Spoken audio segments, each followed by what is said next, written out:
in terms of placements, you are thinking that, you know, I specialized in HR, I want to go only into HR, I want to go into finance. I hear this all the time when I talk to MBAs, you know. But at the beginning of time, if I were you, I would focus on learning to work. HR will come later, like what happened to him, right?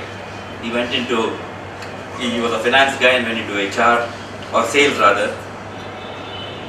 So what is learning to work? Learning to work, if I abstract it, it is about learning to make things happen. Last year, I'm telling you, we hired about 378 MBAs in our company. I was involved in that. We didn't come to this college, but we went to not the tier 1 colleges, because we believe that in tier 2, if we spot the talent, there is hunger. Tier 1 comes with attitude. I am from tier 1, by the way. Tier 1 comes with attitude, horn and head. So, but yeah, there's a price in tier 2 also, because the price in tier 2, because the effort to pull it up is humongous. So what I noticed in this was that people are talking about, I am an HR, why are you putting me in this project management role and all that stuff, isn't it?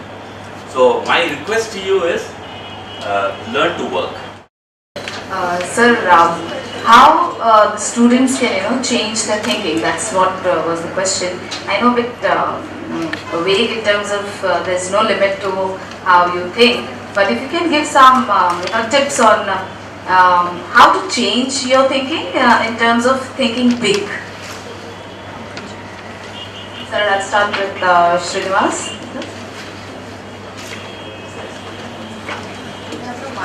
So while there are many things, and I'm sure with a lot of experience that other panelists have would speak about it, my formula has been 20 by 200. Read 20 pages a day for 200 days a year.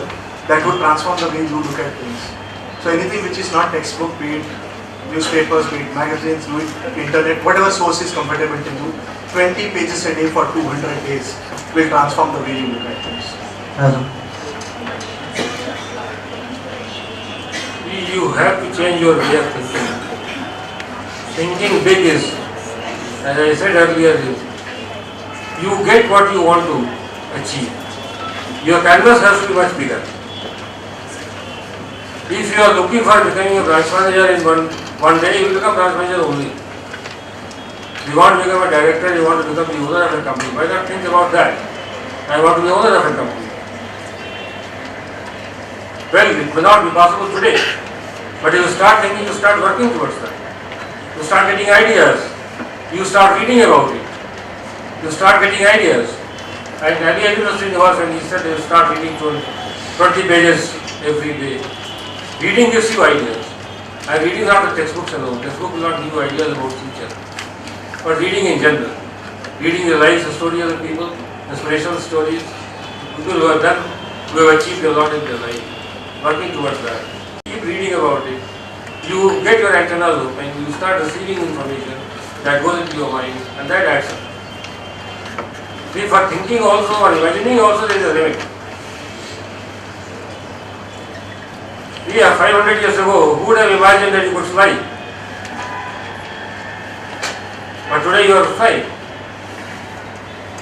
Traveling from Bombay to Delhi in 2 hours would have been unthinkable. Nobody would have thought about it. So there is a cap on thinking level also. That cap has been blown up. And please let your mind run wild and start thinking. I subscribe to the view that you are already thinking. But if I got all of you together and said, come on, let's do a dance program, or let's do this little play or something, I'm sure I'll get fantastic thinking. But the same scenario, if I change over and say we'll do this market research project,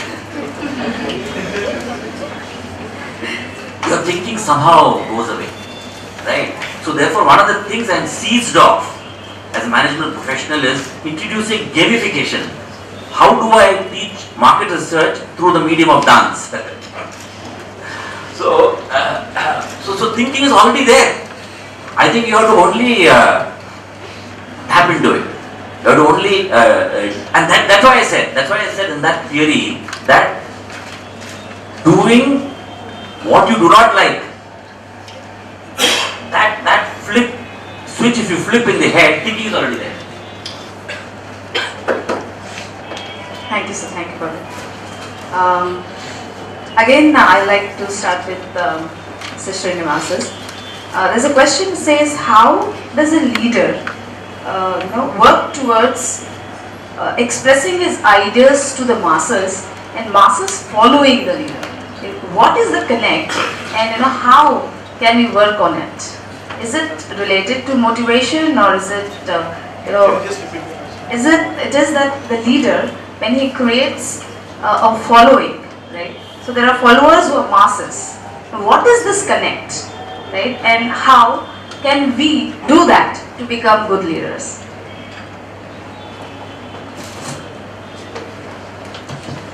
Against my wishes, I want to sound like a political leader now when I talk.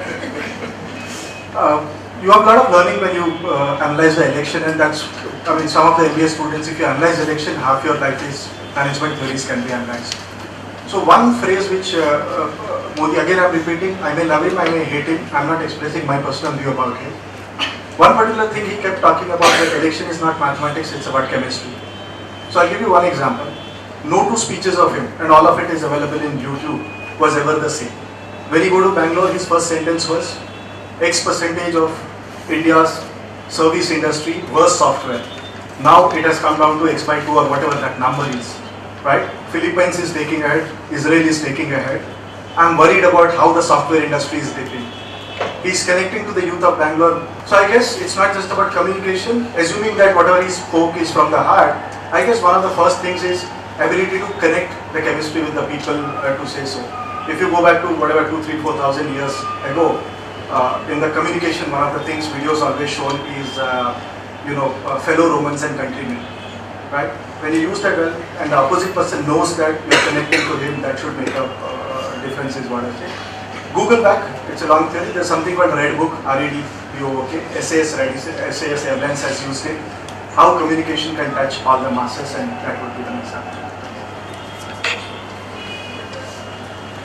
So yeah, I will ask Srivastava.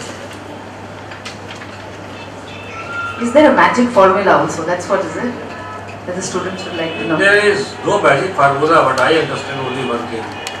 A leader, if he has a commitment about any particular thing which he is working on, he starts working on that.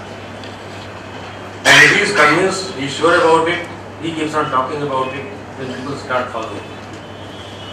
Rabindranath Tagore, famous Bengali poet, has said very famous line, "Ekla chalo re." The Bengali line is, "Tumhara daf sune ke buna ashe tu ekla chalo." If nobody comes to you on your call, don't worry, you start walking alone. All leaders like Mahatma Gandhi started walking alone first. Then people followed, because they had their conviction. The leader has to have conviction about his thought, about his future, about his plan.